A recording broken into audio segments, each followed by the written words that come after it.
ever imagine like going from hustling on the streets to, running the music industry? Sounds like a movie, right? Totally.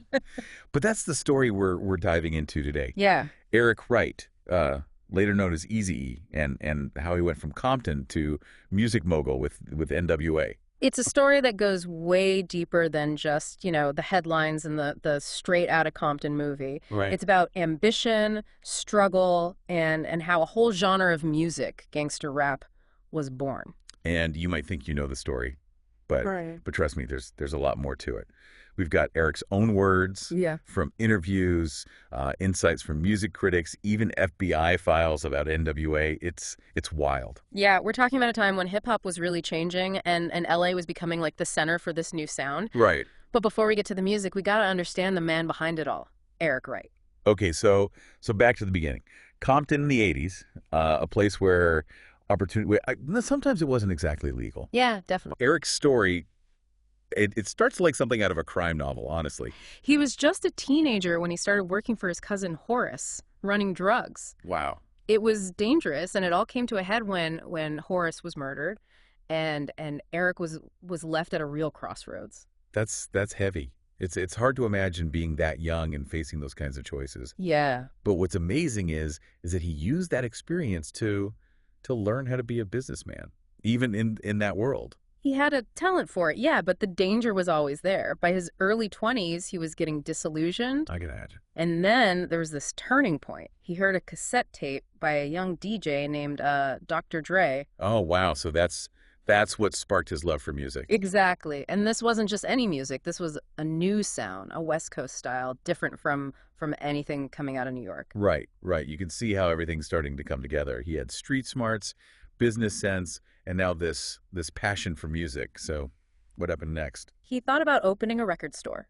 using his knowledge of the streets and his connections. But then he had this meeting with Dr. Dre. I bet this is where things get interesting. Yeah, Dr. Dre had a bigger vision. He convinced Eric that starting a record label, that was the real power move. Okay. They could create the sound, control everything, and be at the forefront of this whole LA hip-hop scene that was exploding. So that's how Ruthless Records was born. Right out of Eric's parents' garage. Wow. The name itself, Ruthless, it says it all, right? His drive, his ambition, maybe even a little bit of that street edge he was leaving behind. It's definitely a statement. Okay. So how did NWA actually form? It was this perfect storm of talent, Yeah. Each member brought something unique. You had Dr. Dre with his incredible production skills, Ice Cube writing those razor-sharp lyrics. Right.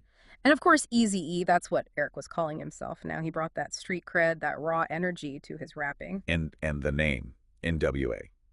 Niggas wit attitudes. It was meant to shock, wasn't it? A challenge to everyone, a reflection of their world. It was about being real, no holding back. They weren't trying to fit in with what people thought hip-hop should be. Yeah. They were creating something new, something that spoke to their experiences, their frustrations. I remember the first time I heard Boys in the Hood. Oh, yeah. It was unlike anything I'd ever heard. Raw, powerful, and kind of dangerous. It was both intriguing and unsettling. Yeah, that song almost didn't happen. Really? It was written for another group, but they turned it down. They thought it was too much. Wow. Dr. Dre saw the potential, though, and he convinced Eazy-E to rap it. And that's how Eazy-E's style, his whole persona was born. It's crazy to think a song that iconic almost never existed. Right. It just shows you how one decision can change music history. Absolutely. And that success, it gave them the momentum to make their next move, Straight Outta Compton, their Yeah. debut album. Okay. And that album, it wasn't just a collection of songs, it was like a cultural earthquake. Yeah. But the recording process, man, it was intense. There were arguments, creative clashes, and even a run-in with the LAPD right outside the studio. Yeah, they were basically harassed for just being young black men outside a recording studio. It's crazy. It was messed up. Yeah. And, that whole experience, it just fueled their fire, Right. solidified their anger, their sense of being targeted, and all that raw energy. It just poured into their music. And it makes you think about that idea of social commentary. Right. It wasn't just like some abstract thing. Mhm. It was their life. Yeah. Think about the lyrics in Fuck the Police. Yeah. It wasn't just a catchy phrase. It was a direct response to what they were going through. It was Okay. their truth. Yeah. And it connected with so many people who felt the same way, but didn't have a voice. Powerful stuff. It is. So no wonder the album caused such a huge reaction. Oh, yeah. Parents were outraged. The politicians wanted it censored. Even the FBI got involved. Yeah, right. Yeah. They sent them warning letters? Seriously. Wow. Yeah, it was a whole thing. Wow. But in a way, those reactions, they just made the message even stronger. Absolutely. It became a national debate about free speech, about who gets to tell their story and whose voices are considered dangerous. Yeah, and that debate, it's still going on today. It really is? But you can't deny all that controversy. Yeah. It also helped them. Oh, for sure. The album went platinum. Gangster rap was officially on the map. They proved that being real, being authentic, could actually sell. For sure, they weren't polished, they weren't manufactured, they were just raw, unapologetic, Yeah. and people connected with that. I wanted something real. Very good. But then their story takes a tragic turn with Eazy-E's death in 1995. Right. What impact did that have on the group's legacy? Man, it was devastating, not just for the music world, but for a whole generation who saw him as this symbol of defiance, of empowerment. And his death from AIDS, it brought attention to an epidemic that was, being ignored or stigmatized. It's a reminder that even with all the success, there are still real struggles, But looking back, what do you think is NWA's biggest contribution to music?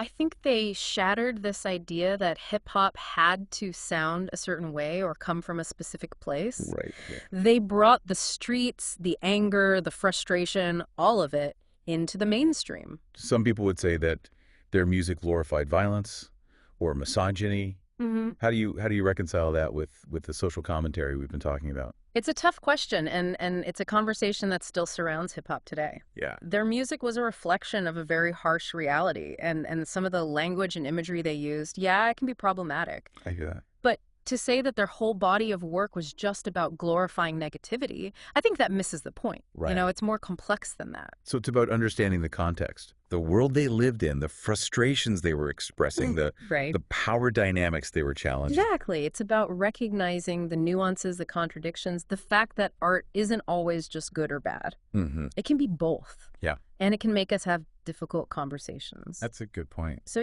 we celebrate their impact on music, but it's important to be critical too, For sure. Think about their message, what it means. Absolutely. And what stands out to you, all these years later about their legacy, their audacity.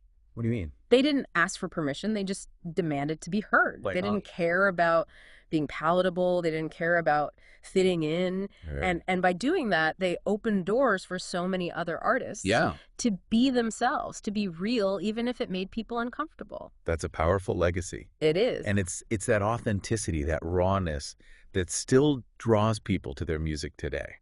Absolutely. It's real, it's raw, and it connects with something deeper. It's timeless. It is, and that's what makes their story so captivating. Mm-hmm. They were more than just rappers. They were pioneers. Yeah. They changed music. They sparked conversations that we're still having today. And it's amazing to think about how many artists they influenced. Oh, yeah. You can hear it in everyone who came after them. For sure. From Tupac and Biggie to Kendrick Lamar. Absolutely. They changed the whole game. They did. They proved you didn't need a big record label to make a difference. Right. That DIY approach. Yeah. Building ruthless records from nothing. Right, from the ground up. It became the model for so many independent artists. It was more than music. It was about taking control. Exactly. Being your own boss. Yeah. Especially in a system that tried to shut them down. Mm-hmm. It's pretty inspiring. It really is. Their story, it connects with people because it's about authenticity. It's about believing in yourself. Yeah. They came from a place where dreams, they seemed impossible, and they turned those dreams into reality. And they shook the world while they were doing it. They did. So for anyone listening who maybe only knew NWA from their hits or that movie, Yeah. I hope this gave you a bigger picture. We wanted to go beyond the surface, explore the history, understand what made their music so powerful. It's a story about so much more than just lyrics and beats. Right. It's about social change, artistic expression, the courage to challenge the rules.